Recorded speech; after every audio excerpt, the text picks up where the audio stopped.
Rangel is nearing his fourth decade in Congress, but his next challenge may prove to be more than he expected. We are joined right now by Vince Morgan, Congressman Rangel's former aide and campaign director. And guess what? Vince, you want Charlie's job. I announced on Monday officially that I'm running for Mr. Rangel's seat in the 15th Congressional District of New York. Charlie Rangel is in the news a lot these days, I'm sure you know, because here's a guy who heads up the very powerful House Ways and Means Committee, the guy who writes the tax code for the United States of America. And yet, he didn't pay taxes on a whole bunch of stuff. And people are going, is he not that smart? Is he a dirty politician? What's up with that? All right. Well, I'm going to be one person who's actually going to get in line and support my future opponent. You know, the guy's been in office for 40 years. Yeah.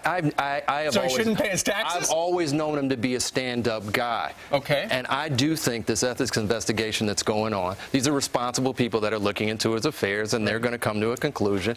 And when they come to their conclusion, he's going to be able to take responsibility for whatever it is. Now, or if he's exonerated, he'll be my competition in the 2010. On the screen right now, to the left, it says August 08, he failed to pay taxes on $75,000 Dominican Republic villa. You would think that Charlie Rangel would think, hey, you know, I rent that out. I probably have rental income. That should be on my income tax return. And the Ethics Committee is looking into those things. If they find that something inappropriate happened, Charlie Rangel is a stand-up guy, and he will address those issues at the time.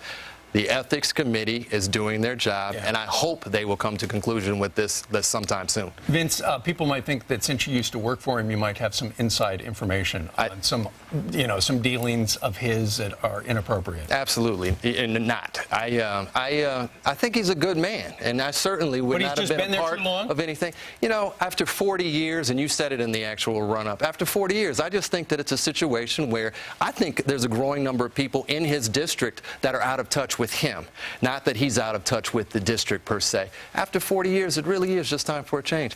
I'm frustrated that we get this news every day about the man, because I think he's a good guy at heart. It's just time for a change, and I think it's time to look forward.